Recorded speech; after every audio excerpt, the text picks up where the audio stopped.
Welcome guys.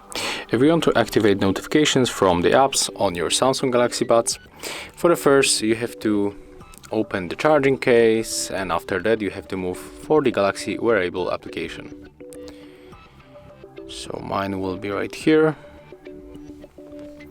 As you can see, my buds are connected, so right now we can easily move for the read notifications allowed. And here we can go for the manage notifications. So if you want to get this notifications pop-ups on your buds from the Facebook, for example, you have to just activate it from a very application that you want. You have to just simply tap on the switchers.